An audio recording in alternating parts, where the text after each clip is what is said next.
తిరుపతిలో సాధారణంగా అందరూ దర్శనానికి వెళ్ళిన తర్వాత రిటర్న్ రకరకాల మార్గాలు ఎంచుకుంటారు. బై రోడ్ వెళ్తే బై రోడ్, అలాగే ట్రైన్స్‌లో వెళ్తే ట్రైన్స్‌లో, ఫ్లైట్స్‌తో వెళ్ళేది ఫ్లైట్స్.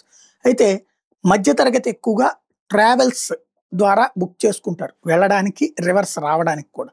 ట్రావెల్ బస్సులు వందలు కాదు, వేల సంఖ్యలో తిరుపతి నుంచి నిరంతరం వివిధ ప్రాంతాలకి, దేశంలోని అన్ని ప్రాంతాలకు, అటు ఒరిస్సానా, తమిళనాడ, ఆంధ్రప్రదేశ్, ఇటు విజయవాడ, వైజాగ్, హైదరాబాదు, ఇట్లా అన్ని రూట్లకి వెళ్తా ఉంటుంటాయి.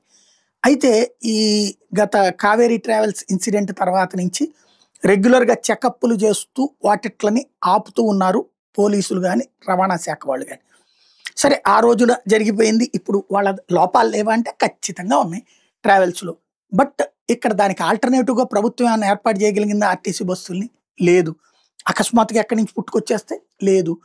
ట్రావెల్స్ వోళ్ళు అప్పుడు దాన్నే ఆప్ట్ చేసుకోవాల్సొస్తుంది. పబ్లిక్ దాన్నే ఆప్ట్ చేసుకుంటున్నారు. తీరా చూస్తే ఈ తనిఖీల వల్ల ఆ బస్సులతో ఇబ్బందవుతుంది. నిన్న ట్రావెల్స్ వోళ్ళు రివర్స్ గేర్ ఏశారు. మొత్తం ట్రావెల్స్ బస్సులు ఆపేశారు. బస్సు తీయట్లేదని చెప్పారు. బుక్ చేసుకున్న వాళ్ళకి డబ్బులు రిటర్న్ ఇచ్చారు. అదేంటంటే మరి ఏం చేయమంటారండి, అక్కడ వాళ్ళు ఆపుతున్నారు, మేమేం చేయమంటారు. దీంతో ఈ ప్రయాణికులందరూ ట్రాన్స్‌పోర్ట్ డిపార్ట్‌మెంట్ వాళ్ళని పట్టుకున్నారు. మీరు ఆల్టర్‌నేటివ్ ఏర్పాటు చేసి మీరు ఇట్లాంటి సోదాలు చేసుకోవాలి గానీ, మీ సోదాల పేరుతో వాళ్ళు ఆగిపోయారు. మేము ఎక్కడెక్కడి నుంచో వచ్చాం, దేవుడి దర్శనం చేసుకొని ఇంటికెళ్ళాలంటే లేకపోతే ఎట్లా అంటూ వాళ్ళు రవాణా శాఖ ఉద్యోగులతో గొడవకి దిగారు.